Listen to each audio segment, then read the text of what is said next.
बिल्कुल आज गर्मा गर्मी चला पूरे सदन में। सत्ता पक्ष विपक्ष सभी विधायकों ने काफ़ी हो हल्ला किया। सत्ता पक्ष ने केंद्र की सरकार की नीतियों के खिलाफ जाकर, तो विपक्ष ने राज्य सरकार की नीतियों के खिलाफ जाकर आज सदन में प्रदर्शन किया, जिसके कारण अंततः सदन चला नहीं आई ठीक से। और मूलतः जो बातें सामने आई, सूर्या हांसदा इनकाउंटर की सीबीआई जांच की मांग सामने आई और उस पर हम लोग भी अड़िग हैं कि जांच सीबीआई के माध्यम के सही हो। हम भी गए थे। देखिए, नगड़ी की ज़मीन का जहाँ तक प्रश्न है, लगभग 200 एकड़ के आसपास ज़मीन है। वह ज़मीन पूरी तरह से समतल है, वह ज़मीन उपजाऊ है, और अगर उस ज़मीन का अधिग्रहण नहीं किया है, उचित मुआवजा नहीं दिया है, उसके बाद भी अगर आप कोई कार्य कर रही, तो ये गुरुजी के सपनों पर आघात है। झारखंड की जो आधार है, जल जमीन जंगल, उस आधार पर आघात है कि आप यहाँ के जंगल को नहीं बचा पा रहे, यहाँ की ज़मीन को नहीं बचा पा रहे। देखिए, योजना परियोजना का कोई विरोधी नहीं है। रिम्स 2 आज इस राज्य की ज़रूरत है, रिम्स 3, रिम्स 5 आज राज्य की ज़रूरत है, लेकिन सवाल है ज़मीन जबरन ना लिया जाए। ज़मीन का अधिग्रहण सिस्टमेटिक तरीके से हो, जो भूमि अधिग्रहण अधिनियम 2013 का कानून कहता है, जो LAR पॉलिसी के तहत जो सुविधाएं होनी चाहिए, उन सुविधाओं के साथ भूमि का अधिग्रहण करे। कोई विरोध क्यों करेगा? हंसते हुए कोई ज़मीन देगा, लेकिन आप औने पौने दाम में आप बोलेंगे कि आज हमने 50 साल पहले अधिग्रहण कर लिया है, 30 रुपया 40 रुपया डिसमिल में। तो ये बहुत सारी चीज़ें ऐसी आती हैं जो कि तार्किक नहीं है। तो उस हिसाब से अगर सरकार के पास दस्तावेज हैं अधिग्रहण का, तो दस्तावेज को कोर्ट के माध्यम से या फिर किसी माध्यम से वो प्रस्तुत करें और दस्तावेज को दिखाएं कि जब अधिग्रहण किया जा रहा था रेतों का हस्ताक्षर है कि नहीं, उनका किसी प्रकार की रजामंदी या सहमति है कि नहीं। तो दस्तावेज लेकर बात करनी चाहिए, बहस करनी चाहिए, और जो भी नगरी के जो ग्रामीण हैं उनके 5, 7 या 9 प्रतिनिधि मंडल को सरकार को बुलाना चाहिए और बैठ के बात करनी चाहिए। लगातार अभी भी कह रहे हैं कि रिम्स नहीं बने, नहीं वहाँ नहीं बने रिम्स 2 अगर इरफान अंसारी जी बनाना चाहते तो हम लोग थोड़ी विरोधी हैं। हर प्रत्येक दिन हम लोग को भी 10 से 15 बीमारियों का समस्या सुनना पड़ता है। तमाम डॉक्टर से फ़ोन में टेलीफोनिक बात करनी पड़ती है। कई जगह 10,000, 5,000, 20,000, 25,000 रुपये बिल माफ़ करने के लिए फ़ोन करना पड़ता है। तो स्वास्थ्य की समस्याएं आज नंबर 1 पर है इस राज्य में। तो रिम्स 2, 3, 4, 5 सब बने, लेकिन नगरी जो विवादित हो रही है, जहाँ के लोग रजामंदी नहीं है दे रहे हैं, तो वहाँ पुनर्विचार करने की आवश्यकता। आप सुझाव दीजिए ना कोई जगह, आप बोलेंगे तो हम दे देंगे बहुत सारे। लेकिन देखिए, जैसे हम सुबह ही बात कर रहे थे मंत्री जी से, तो बोला कि नहीं, तुम जो जगह का सुझाव दे रहे हो वो खूंटी में है। खूंटी में सुबह ही हमारे पास एक एप्लीकेशन आया कि विधायक जी बहुत सारा विवाद चल रहा है, तो हमारे वहाँ 400 एकड़ जमीन का अधिग्रहण है, 400 एकड़ जमीन है, तो वहाँ बनाया जाए, यहाँ से 20 किलोमीटर है।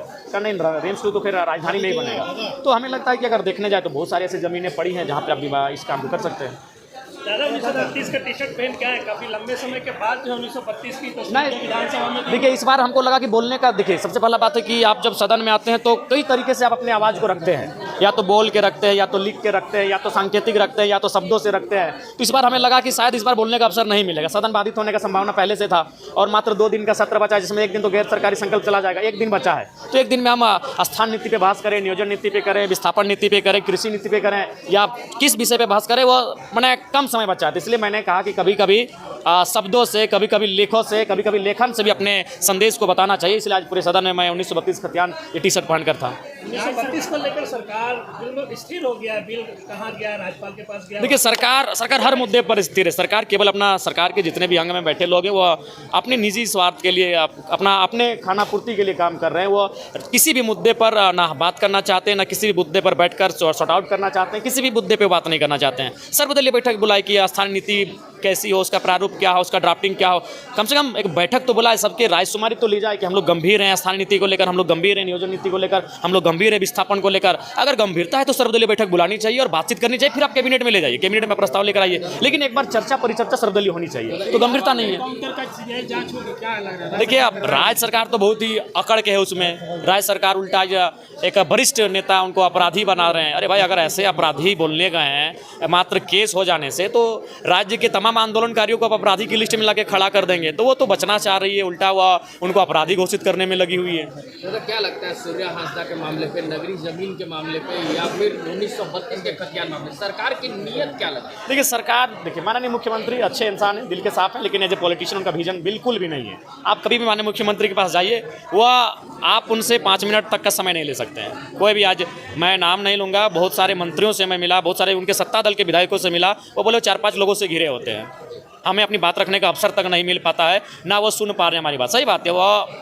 और ये दुर्भाग्य की स्थिति है कि माननीय मुख्यमंत्री अपने मंत्रियों से, अपने विधायकों से संवाद नहीं कर पा रहे हैं, तो कहाँ से राज्य को आगे लेकर जाएंगे। आप पतरातू कल गए थे, विस्थापितों से मुलाकात हुई थी क्या? क्योंकि बड़का गाँव में क्षेत्र में लोग काफ़ी परेशान हैं। जी, बड़का गांव हमें लगता है कि आज अगर राज्य में सबसे ज़्यादा कहीं के लोग विस्थापन के इशू से परेशान हैं तो बड़का गांव के लोग हैं, चाहे वह पतरातू ब्लॉक रहे, बड़का गांव का ब्लॉक रहे, या केरेडांडी का ब्लॉक रहे, या फिर 2-4 क्षेत्र उनका टंडवा में भी आता है। तो 4 ब्लॉक बड़का गांव विधानसभा टच करता है, चारों ब्लॉक आज विस्थापन के दंश को झेल रहा है। और मुझे लगता है कि आज सरकार को विस्थापन में तो कम से कम खुलकर बात करनी चाहिए, खुलकर नीति बनानी चाहिए और इस दर्द पर विराम महलम लगाना चाहिए। जेल के मंत्री ने कहा है कि इरफान अंसारी को घर में घुस के मारेंगे अगर हमारे लोगों को धमकाइएगा तो क्या कहेंगे? देखिए, अगर ऐसा आवेश में कहा तो उसके लिए हम लोग खेद प्रकट करते हैं कि आवेश में वो एक माननीय मंत्री हैं, और अगर आवेश में ऐसा चूँकि होता है, जनरली जो लोग आंदोलन से जुड़े होते हैं कभी कभी कुछ शब्द ऐसे आते हैं जो थोड़ा सा लगते हैं, लेकिन वो है केवल उस परिस्थिति की देन है, ऐसा नहीं कि उनके बारे में किसी का वैसा भाव है। अगर कभी कभी आंदोलन में काउंटर शब्द आते हैं। दादा, जेटेड के छात्र लगातार जी, आज मेरा वही सवाल था, आज जो मेरा शून्यकाल था जो बाधित हो गया, मेरे शून्यकाल का सवाल जेटेड से ही था कि जेटेड की जो परीक्षा है पिछले 9 वर्षों से नहीं हुई है, परीक्षा ली जाए। ये मेरे जेटेड मेरा आज मुद्दा था, लेकिन बाधित होने के कारण उस मुद्दे को मैं रख नहीं पाया।